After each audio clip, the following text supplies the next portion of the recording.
It always costs money to make money. It always does. It's an investment. You can't go anywhere without thinking you're going to get something for free. And this is why even when at my festivals, I pay everyone. I do have a couple volunteers, but for the most part, most people get paid something because then they're accountable for it. And I think it's really important to always pay your people. So it's an investment.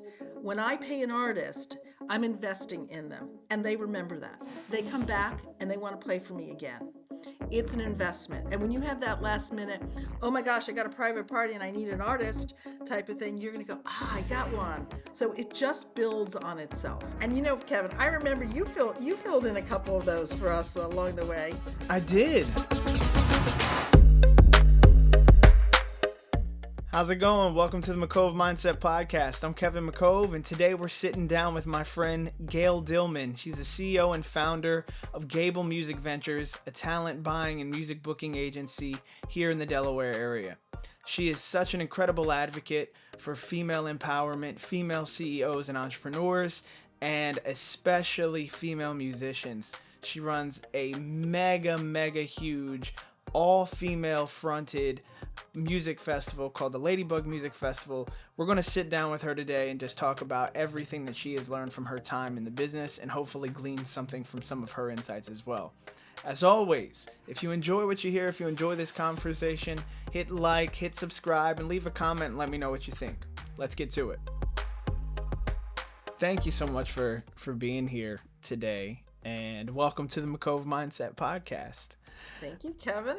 Yeah, it's so awesome to be able to have these kinds of conversations, especially with you, because you were at the forefront of when I began pursuing a career as an independent artist. Mm-hmm. Because I think when I found out about Gable Music Ventures, I was still in school. I was in school. Really? I was. It was like 2010, 2011 time. Yeah. Is that about when you guys started? Yeah. 2011. 2011, yeah. So it was, what was I? I was a junior in college. Yeah, I was like a junior in college. You tell me.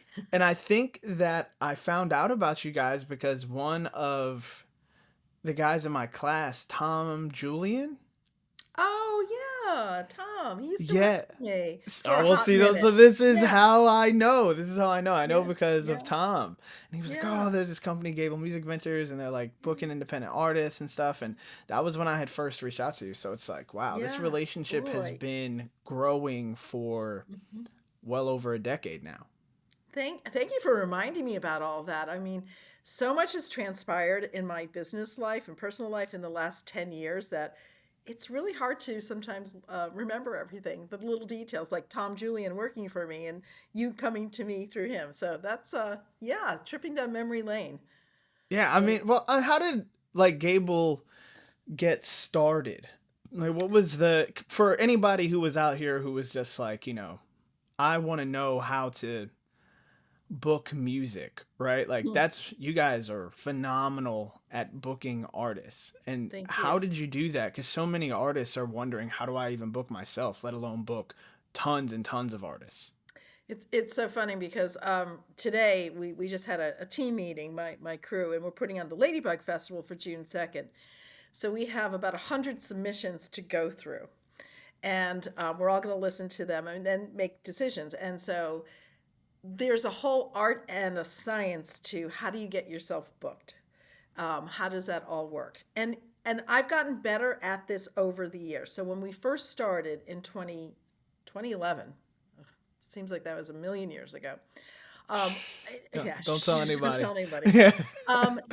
We really didn't know what we were doing in terms of, we weren't sure how to build our business other than we wanted to platform original music. That much we knew.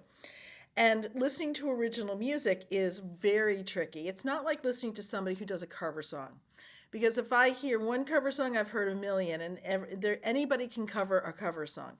But to write your own music and perform it means that you're at a different level right off the bat. So, we try to focus on original music. And I think that is, if I could start with one piece of advice or recommendations is write your stuff and sing your stuff and play your stuff.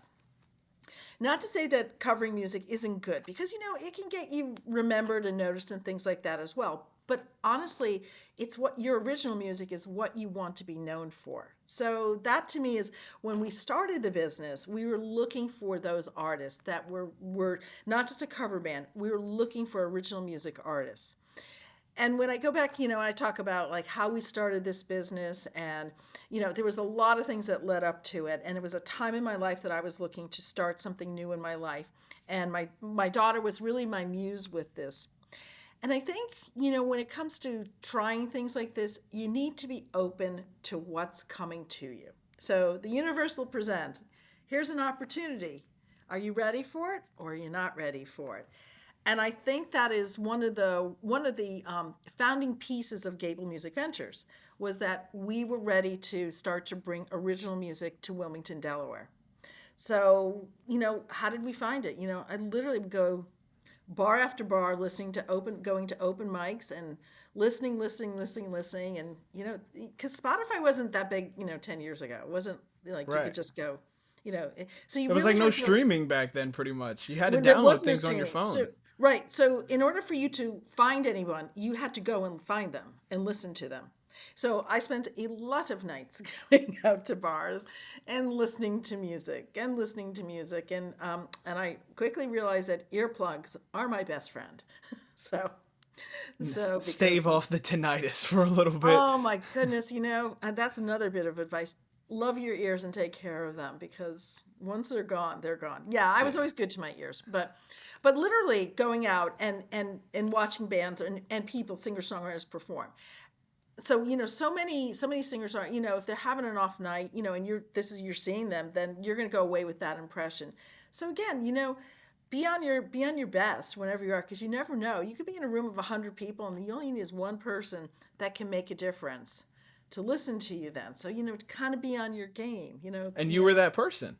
Yeah, and I think I helped a number of people along the way. A number of people really get some incentive to get going, and to take their craft to another level. By finding them opportunities that were paying opportunities, creative ones that with Gable that we booked. So we do a lot of booking of summer series, and we do some festivals, and most notably Ladybug Music Festival, which is all about women. So I'm always looking. I'm always listening. I'm always looking. I'm looking who's playing at the venues, who's on the lines. I don't go as much out to the bars anymore, because it's gonna kill me. But I do go out and listen, and I just kind of hang in the background and listen, and then make notes and go away. So when because I'm curious, when you first started and you're kind of like, I want to book music in these venues, and I remember some of the venues that you guys were booking in, they hadn't had music before, so you were kind of Right. selling them on the idea of having music in their venue. And then I guess there's a second tier of selling that's like, not only are we going to bring the musicians in here, but you also have to pay them too. Right. Walk me through that conversation. Oh boy, some of those were easier than others. So what we tried to do was create music venues where there were none. We did a lot of that in Lower Market Street. So we literally would take empty space and bring in sound gear and all kinds of production stuff, and we would create the event space. Why did we do it like that? Because it was easier and cheaper than trying to rent out a bar or go to, at that time it was World Cafe Live that just opened up in Wilmington. We used music as a marketing tool. We said to the people who were the venue owners, hey, this is a way to bring people into your business. And if they see how cool this business is, give them a reason to come back. Give them something, and some kind of incentive. So a lot of businesses love that, because they got to bring in a whole audience of people that they never had before and didn't necessarily have access to. That became the model for one of the events that we helped create, which was Smyrna at Night. I think you played that. I did. Yeah. Which is, again, to transform businesses in the downtown area and get people to come into that area to experience that. as well as Ladybug Festival. So that's our model with Ladybug Festival too, to bring people into venues that are not typically venues, so they can experience music, have a really good, really good experience in that venue, in that place, and say, hey, that's cool, but I want to come back and I want to go shopping there, or I want to come back and have a cup of coffee there, or go have dinner, or whatever. And so it was a way that we are encouraging small businesses. Because one of the things a lot of artists don't do for themselves is they don't look at themselves as a business. You are a business. You are, whether you're an LLC, you're a band, or whatever, you are a business. And when you treat yourself like that, you're going to have a different level of success. So we treated the venues as small businesses and the artists that came in as a small business. And we bring them together and say, hey, you can help each other. And this is how, through the artist saying, hey, I'm playing at such and such a venue, and the venue saying, hey, we're now branching out, we're having music here, come check us out. So right. Yeah, that's a very good way to leverage yourself, right? Yes. It's like, hey, we're bringing all of the things to the table.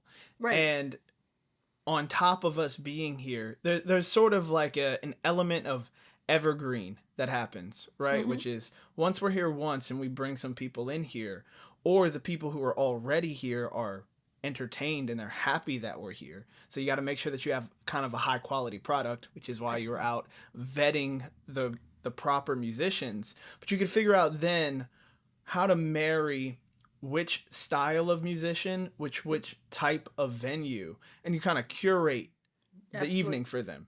You're taking the words out of my mouth. We curate events. We don't just slap a lineup together. So in my business, we curate events. So, a summer series has a certain flow and rhythm to it, as do our festivals. Like Ladybug Festival has a rhythm to it, has a cadence to it. It's about all kinds of music, and some go better together than others. And so musicians need to stay true, have a definitive sound. That's important. What is your sound? What is your genre of music? What are you? Who are you? And that's important, because that helps me as somebody who looks to book a musician. Like, can I put you with this band over there? Is it going to flow? Is it going to make any kind of sense? Because some things just don't go with each other. They just don't flow. It's not that they're not good. It's just that they don't flow. It's like, it's like oil and water. Sometimes it just doesn't go together. But if you put some mustard in the middle, it pulls it together, it binds it. So there's ways you curate these lineups. Right. So you're kind of marrying brands to some degree. You're kind of connecting them, and it's more of a collaboration. Yes. And that's honestly, it's a great segue, because this podcast is a collaboration. It's a collaboration between myself and Joyburst, the energy drink company that's sponsoring this podcast. Yeah. And that whole process came about because they're doing the Joyburst Talent Search 2023, which is a competition that is running from February 15th to March 15th. And then there's a voting period from March 15th to the end of March. And the grand prizes are $10,000 cash and a song publishing deal, which would be incredible for any musician to get. It's amazing. Yeah, and it's like being able to marry those two things was part of the conversation that I had. I was brought into that conversation because I wrote the song and for this brand, this Vanilla Ice song, the song Joyburst. But then it was like, hey, we want to do more with music. We want to put something out that gives an opportunity to independent artists. And I'm like, well, I know independent artists. I know people who know and support independent artists, people who would love to be a part of getting an opportunity like this out to independent musicians. And this could really make a difference. And that is a particular type of marriage where there's sort of like a brand alignment. So it's like you're not putting the heavy metal band in the high class hotel, like right, something like that. They may like that. You never really know.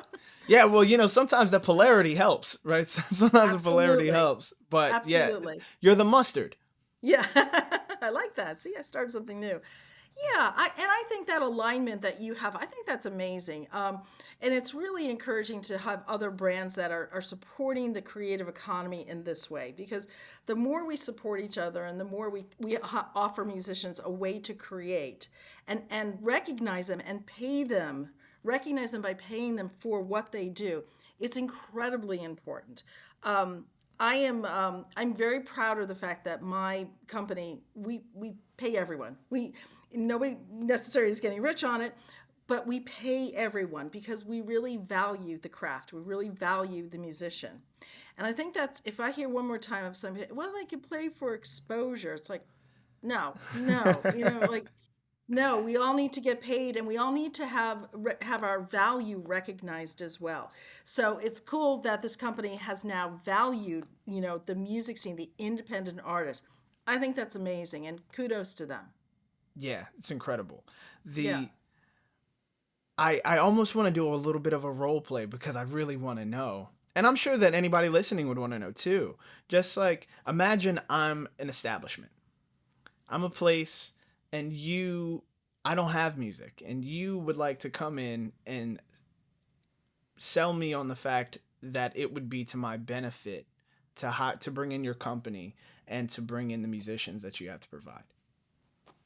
You up for it? I can try. What kind of venue are you? Let's say that I'm a speakeasy. Oh, yeah. Yeah. Oh, that's, well, yeah. Speakeasies are a little tough sometimes because they don't have a lot of space. I'm a However, speakeasy with but enough that's okay. space Yeah. for a Yeah. small Yeah. ensemble. Yeah. Yeah. So it always boils down to, what is success for you, Mr. Speakeasy? How do you define your success as a business? And obviously, it's customers, and those customers are going to drink and eat and give you revenue. That's your success. Money. Yeah, Money, right. money, Yeah. money. It's the direct line. So, okay, Mr. Speakeasy, you want more customers. More importantly, you want to keep reaching out so that your customer base keeps growing. Because at some point, if you don't reach out and you don't market your business, then it becomes stale and you're going to lose. And then, we have things like COVID that come into, it happen, and everything gets shut down, and, where do you go from there? So by using music, you get kind of like a multitude of platforms by which to market your business. You're going to market your business. The promoter or the organizer of the event is going to market the business, and the musician is going to market the business. So now all of a sudden, instead of you just going out there and talking about what kind of drinks you have in your location and aren't you a cool place, now all of a sudden you've got multi-dimensional marketing going on. And that's how you build a business, with music coming into someplace that doesn't typically have music. Now, You bring how in a much is whole this new going to audience. cost me? Well, that depends. Like the cost is, so you can run that a number of ways. You can pay off the door if you have some kind of a door fee. If it's a cover charge to walk in, you can give that to the artist. You can give a percentage of bar sales over a certain amount. Never would I say have the artist pay. Sometimes you just give the promoter a flat fee, and that promoter will then pay the artist and do promotion and do the social media marketing from there. It always costs money to make money. It always does. It's an investment. You can't go anywhere without thinking you're going to get something for free. You know, and this is why, even when at my festivals, I pay everyone. I don't even have any I do have a couple volunteers, but for the most part, most people get paid something, because then they're accountable for it. And I think it's really important to always pay your people. So it's an investment. When I pay an artist, I'm investing in them, and they remember that. They come back and they want to play for me again. It's an investment. And that, Mr. Speakeasy, if you invest in treating your artists well that come through that door, they're going to come back and play for you. And when you have that last minute, oh my gosh, I got a private party and I need an artist type of thing, you're going to go, I got one. I got that guy or that woman that played last week, and they were awesome. And they brought in all these new people. So it just builds on itself. And Kevin, I remember you filled in a couple of those for us along the way. I did. Yeah, I think I was very fortunate yeah, to, at a very early stage in my career. Obviously, I was still in school. Be Yeah. around the wisdom of people who were so much more experienced Hmm. and savvy. And so I got to glean a lot off of what they did and how they built it. And, I think I learned a lot from you and Jeremy and Yeah. Gable Yeah. through that experience, because as I watched you guys, it was like we were building simultaneously, and like Yeah. working in tandem with each Yeah. other. And when I saw, like, especially this company is going to places that do not traditionally have music, and they're getting music in there. Hmm. I think, like, that's what I took away from it, and that's what I hope Yeah. someone takes away from this conversation or from that statement that you just made, which is that I saw that and I was like, yeah, I'm gonna do that. I'm gonna Yeah. go somewhere that does not have music, and put music there. Right. Specifically, I mean, Speakeasy was our reference, and it was the Yeah. first thing that came to mind because it was the first place that gave me a gig. The first place that gave me a gig while I was in school still was Hummingbird to Mars. Oh, sure. Yeah. Hummingbird to Mars. And I had a residency there for like 3 years, I that remember. Yeah. every Saturday. And I Hmm. was able to build so much off of that one place and really like expand myself just as a pianist, not even Right. the original songs and Right. or doing covers or anything like that, but just playing piano. Right. And I learned that I could take that because they didn't have like a resident pianist that was really there. Because Right. they were a new place, they were a new establishment that had just opened. I think Bruce Anthony was playing there on like Thursday nights and Yeah. stuff. And Yeah. I think you're right so, about that. Yep. so when I went in there and that was working, and I found some other business models, I learned about creating that value and like, okay, how do you charge? How do you scale? How do Hmm. I find out how much impact I'm making on the business? Can I get the sales reports? Can I Right. would you mind telling me percentage wise what my sales reports on the evening that I have, how many checks you have, and then Right. during the time that I'm there, how many people stay? Do they buy Hmm. an extra drink? Do that, because I was selling something different. I wasn't selling that I could get Right. people in the door. I was selling that I could keep them there once they were there. And so I think that even matters, because that's kind of what you were saying too. Is like you're Absolutely. selling different things. You're really Hmm. catering to that client, and being able to take that kind of model and bring it around to a bunch of different places that Hmm. never had a pianist. They never had a piano player. They never had music or anything. But I think that I got to benefit from seeing someone do it first. Hmm. And that matters, because really here, I mean, for anybody who is from Delaware, is around Delaware, who doesn't really know, I mean, you guys are so responsible for what the music scene here, the original music scene here, has Yep. become. Because Yeah. there Thank you. was no original music There scene. The wasn't. only scene was the cover scene. Right. Right. Thank you. And I feel really proud about that because when we started, you're right. There were just a few bars doing some cover music, and nobody was doing what we were doing. Nobody was embracing the original music scene.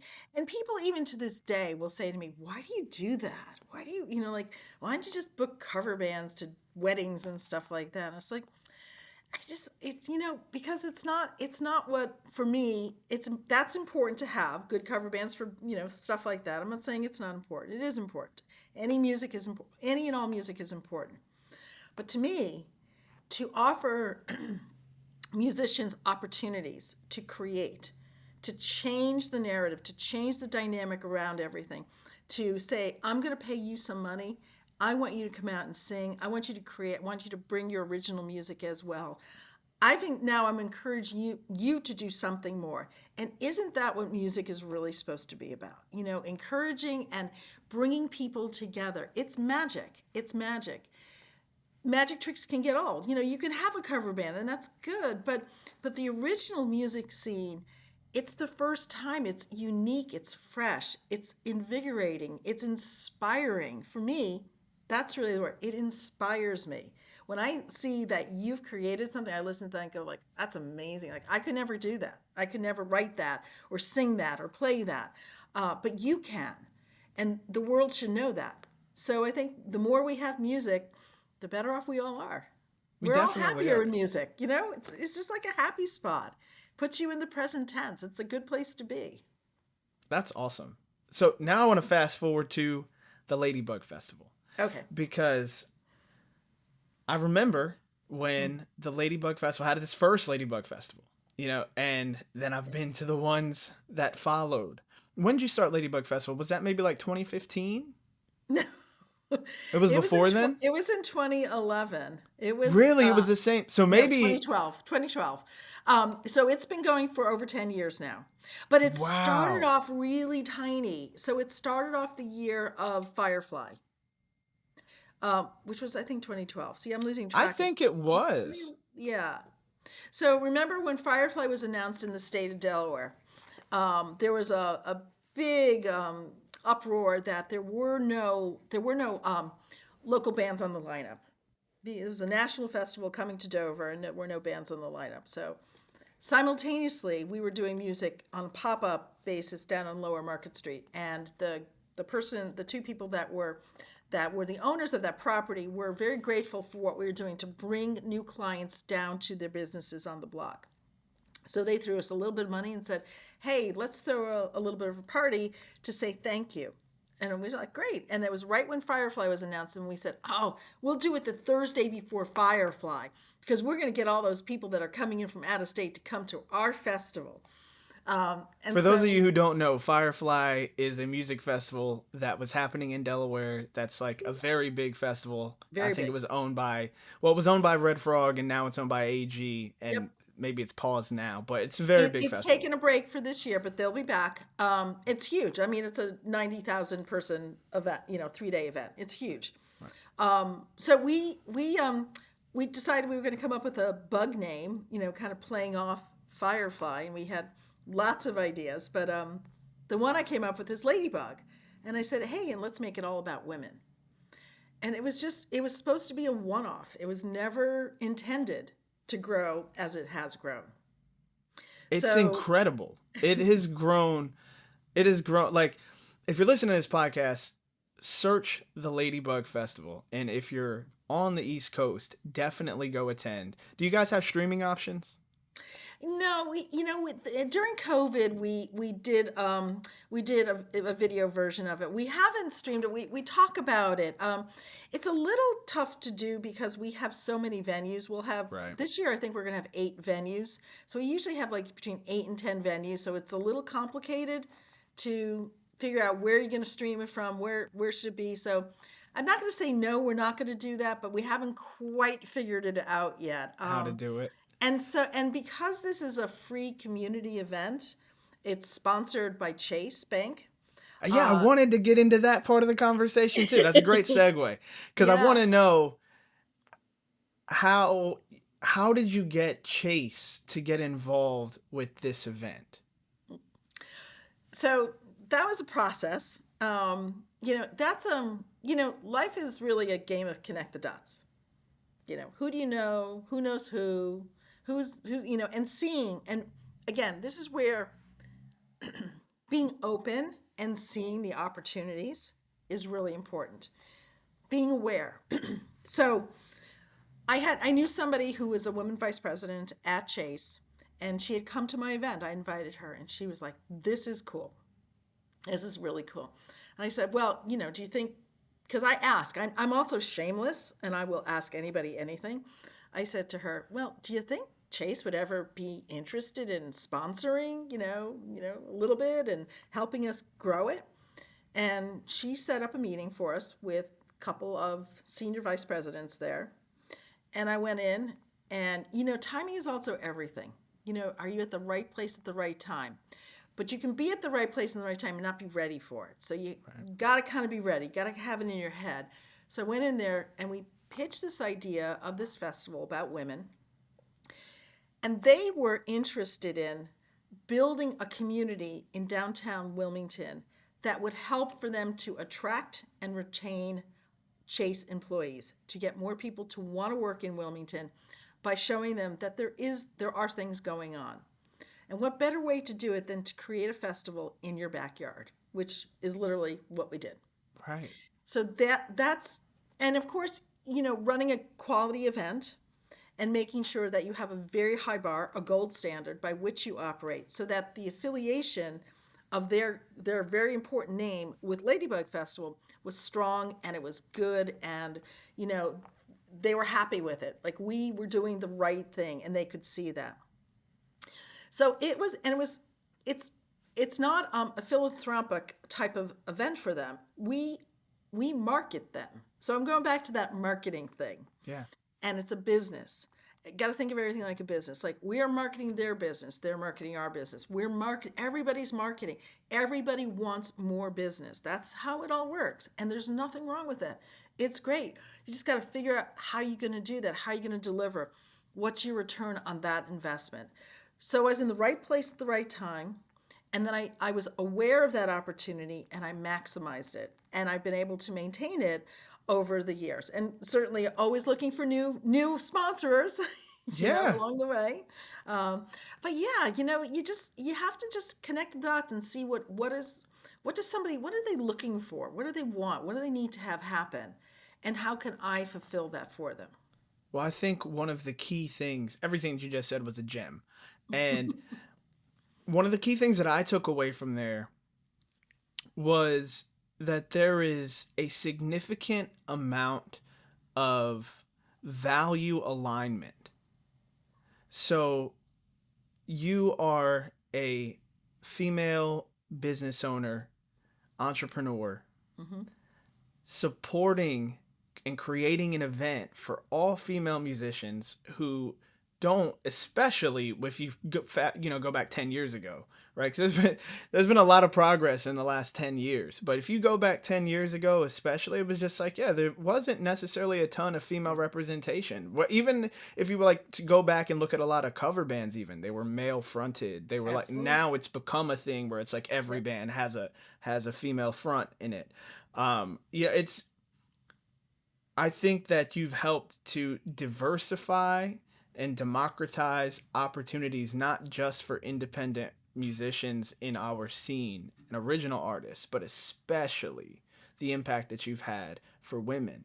And I think that it's beautiful too that there's like a values alignment there too with Chase. Chase is probably also thinking like, what can we do to make sure that we are front facing in trying to move women forward, that we're trying to put that, and it probably aligned right during the time where it's just like, okay, there are all these movements going on that are bringing light to this disparity, and they want to get in front of that too. So it's just like, that's a beautiful marriage. Well, thank you. Yeah, and it is. And, there's still, on the festival circuit, there's less than 40% on any lineup are women. I mean, the numbers are still not equal. There is just as many women, if not more women, who go to festivals as there are men. And there are still fewer women that headline festivals than men.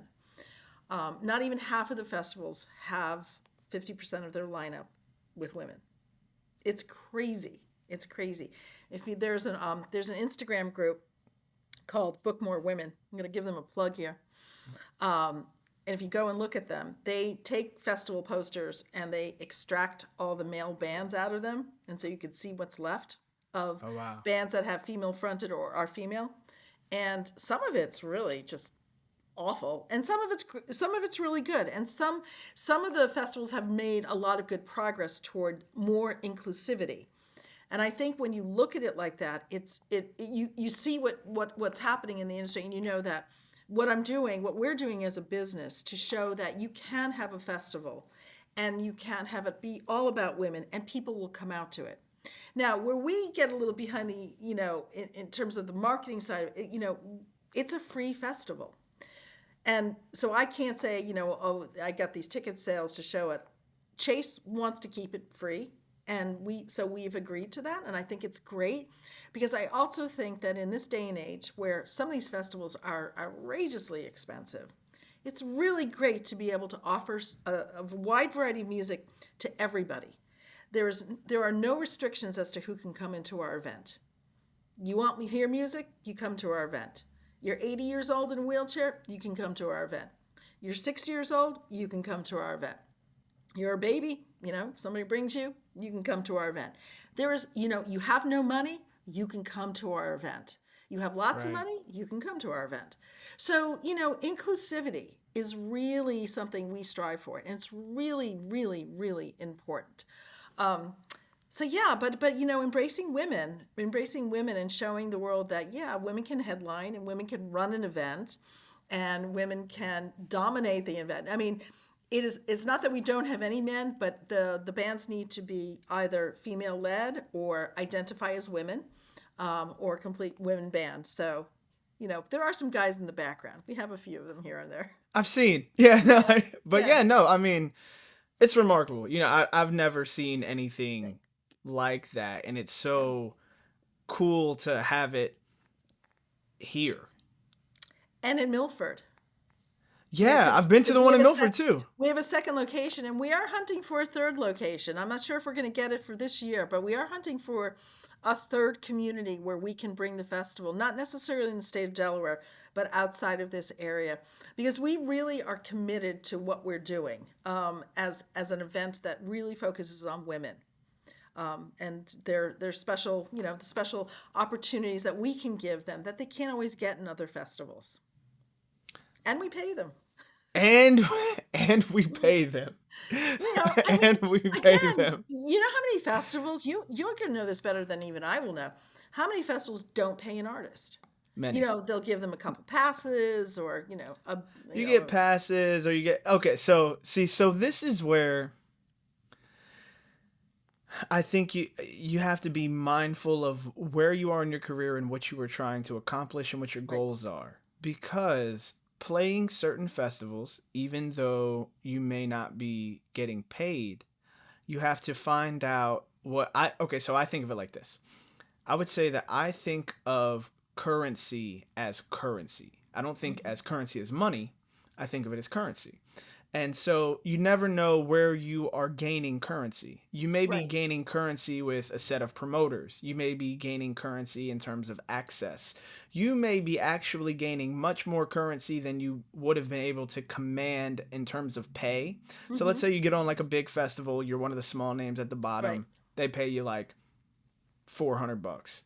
Okay. Right? And that's a very realistic number. So maybe they pay Right. you less, but let's just say that they pay you like $400. The headliners may be making much, much more than that. But, Usually. yeah, because it's not, it's not like, oh, it's broken down. It's more like Yeah. 3 people are getting all of the money and then everybody else is Exactly. like splitting everything else. Yeah. But what you may get access to is what's the marketing budget that's going into this festival? Yeah. Is the marketing budget that's going into the festival like $10,000? How much of that, can you tap yourself into? That's what's important. I think depending on where you are, it's like, okay, well, how much marketing are you guys putting behind it? All right, great. And then what's your ability to negotiate, hey, like if I create a post or a reel or something like that, and when I say reel, I don't necessarily mean Instagram reels. I mean like a Yeah. I know. performance reel. Yeah. Yeah, like will you guys put that up as a promotional trailer or something for your festival? If you can negotiate those types of things behind their promotional arm or their marketing arm, their advertising spend, you have won. Like it is incredibly valuable, and it's much more valuable than the money that you would have gotten, because you would not have taken, even if you were able to get $1,500, $2,000 or something. Right. The likelihood that you're going to take 100% of that money or even 50% of it and throw it into advertising and marketing is just low. Right. So there's different utilities for Yep. how you use that currency. Right. And so one of the things that we always really ask our artists to do for any kind of bookings that we're doing, whether it's summer series or it's a festival or anything like that, is we will provide you with all kinds of hashtags and links and social media opportunities, for you to take, if you're on a lineup, wherever you fall on that lineup, whether you're the last line or you're the top line, it doesn't matter. Just, you got to use that opportunity to market yourself and say, hey, this is my name, this is my business, look at where I am right now. You would be surprised how many other festivals look at the lineup of another festival to see who they could pilfer and they could take and put on their festival. So it is, the more an artist shares that information, the more that they market themselves through the marketing of a bigger event. You don't know whose eyes are going to fall on that and who is going to see that and where that's going to go for you as an artist. So I think it's really important.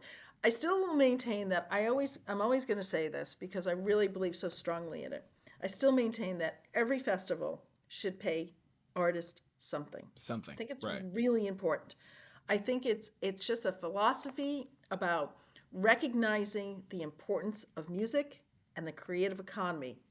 And I can't say that enough times because I really, really from my heart believe that. And I really value the contributions of the musicians. And while, I probably could have retired by now if I didn't share all the money, but I think it's really important to continue to recognize, musicians as a really important piece of our economy. And so, yeah, yes, the currency can take lot of different modalities, and I think that's really you're spot on. But I hope you always get paid because Yeah. nothing like cold cash in the pocket. Nothing. There's nothing like Nothing hard like it. cash. Yeah, I think it Nothing was like just that is probably an attitude that I have developed as I have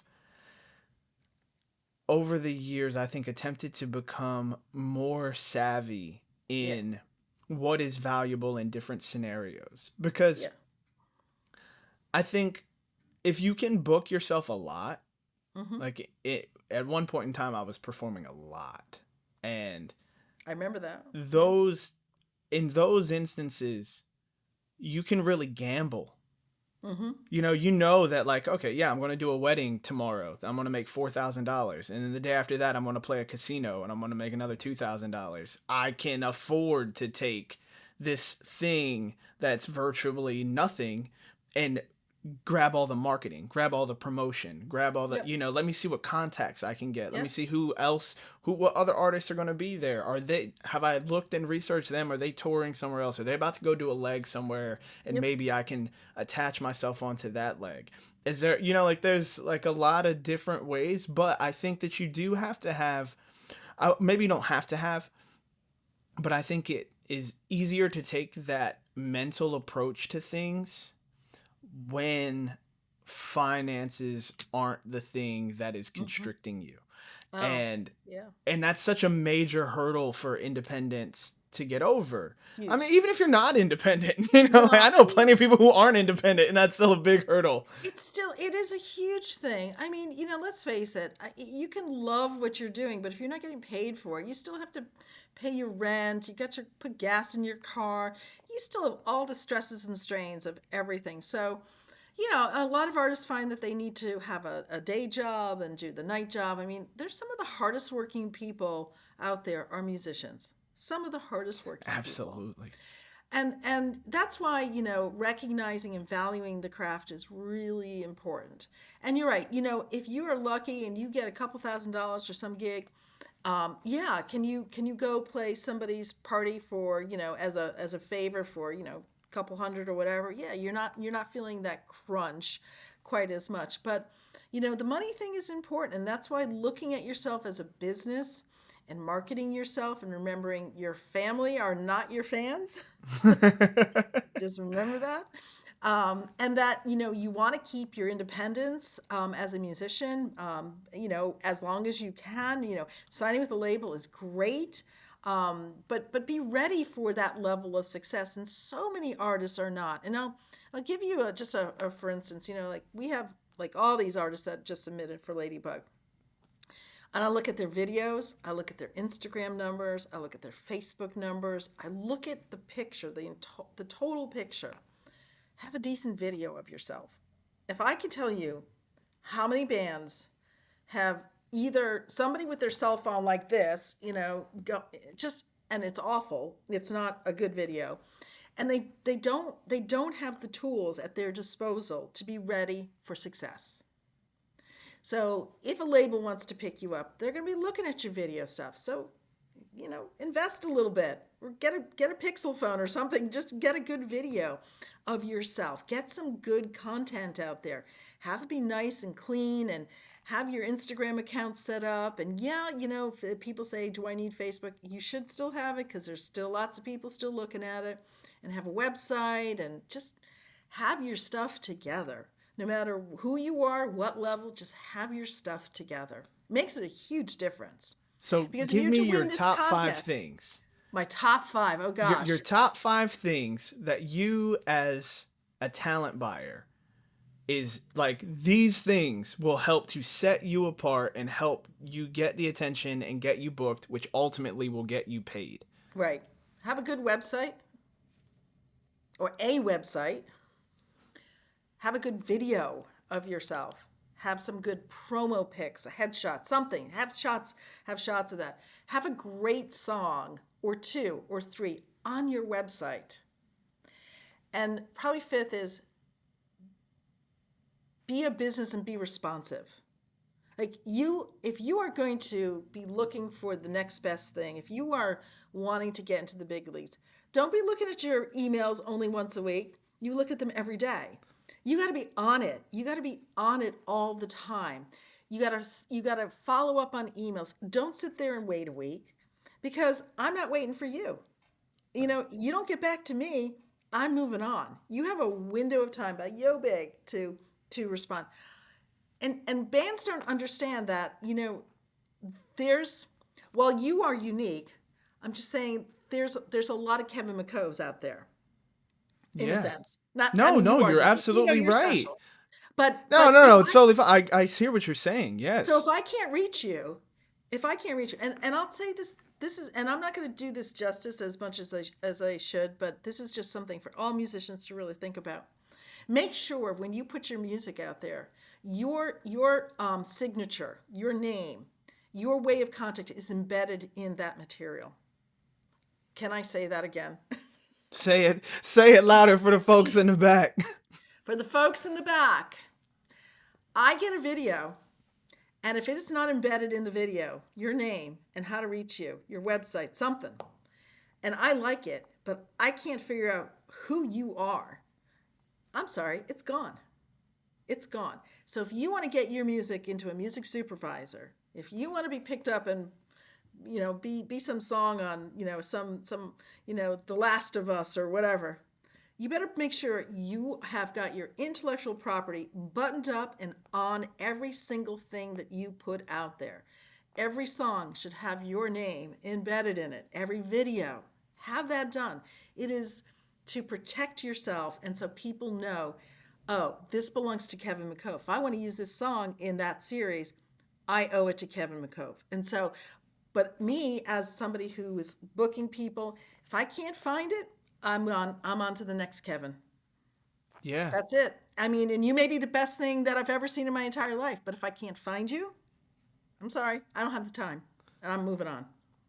Yeah. So I'm like, I know, and I'm like, for those listening, yeah, one of the reasons why, I think my relationship with you and with your company has sustained throughout the years is because I'm proactive about reaching out.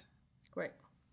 Like, I make it a point to try to be around, to try to be in front of, whether I'm performing or not. I haven't been performing in a while, and so it's like, it doesn't matter. It's so important when she says to like be responsive. Oh my gosh. I want to add on top of, yes, you need to be responsive if someone's reaching out to you, but also be proactive. Oh yeah.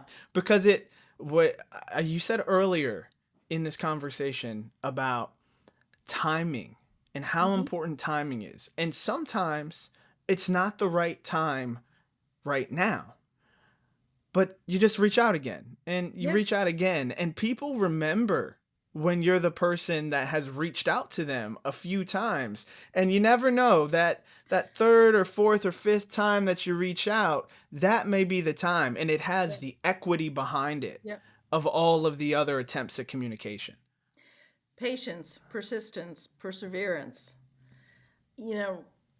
You gotta kind of get dirty in this business. You gotta be willing to go after it. You've gotta be persistent. You have to be reachable. I mean, I cannot begin to tell you, like when I'm booking festivals and things, it just if I can't reach you to give you an offer, I've got five more I'm going after right at there. So just being on one social media platform, I don't recommend. Be on all of them, everything. Be on TikTok, be on Instagram, be on Facebook, be on everything. So if me, searching for something, I find it, and it's like I can reach you, I can get to you quickly. Right. It's huge. And with technology moving in the direction that it's moving, and I'm not by any expert on this area at all, but it's changing, and everything is changing with Web3 and all this stuff that's coming up. You want to be able to be found, to be responsive, and to guard your property, intellectual property. Your music is your music. Button it up. Lock it up. Make sure you get it licensed. Do what you need to do. It's really important. It's really important because bad things do happen out there in the music world. Yes, they Yeah. do. Yeah. Yeah. Not with people like me. Not, of course, not with you. But Yeah, I'm not. But I'm not a publisher, and I'm not. I don't have a record label or anything like that. But be ready so that when you win this contest, for instance, your stuff is copyrighted. It's protected. It's yours. It's not going to become someone else's. It's your music. It's your intellectual property.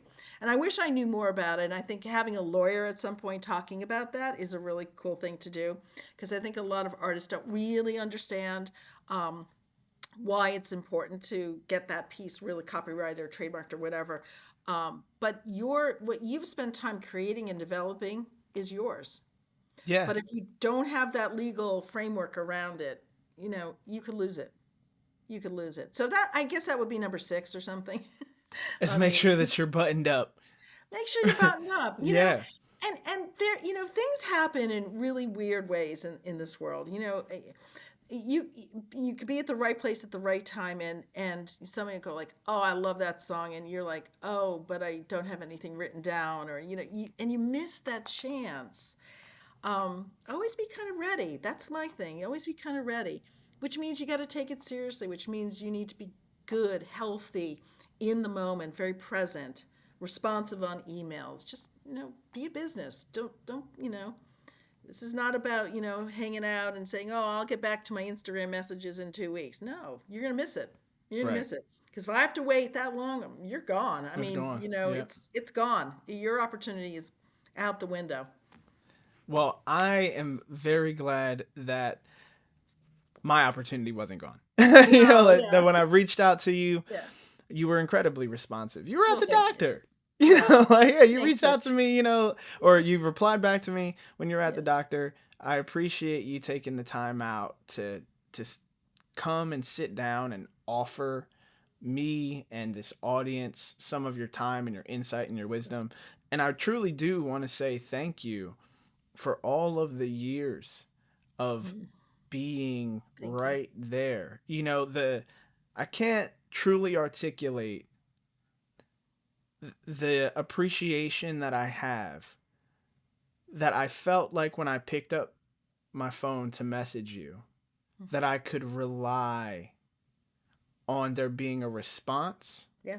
because of the strength of our relationship. Yeah. And it's very comforting to feel that. And so, I want to encourage anybody who's listening to check out Gable Music Ventures and do your research on Thank you. Miss Gail Dillman.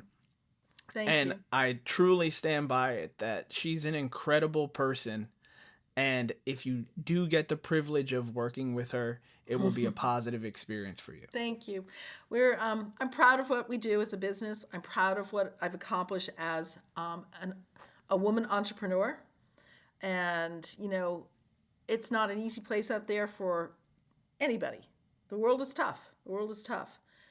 If we all just, kind of appreciate each other and kind of be nicer a little bit, there's lots of good things that can happen. And that's how we operate at this business. We're good people wanting to bring good music to the world. So come out to Ladybug Festival on June 2nd and, You'll find it on my website, theladybugmusicfestival.com.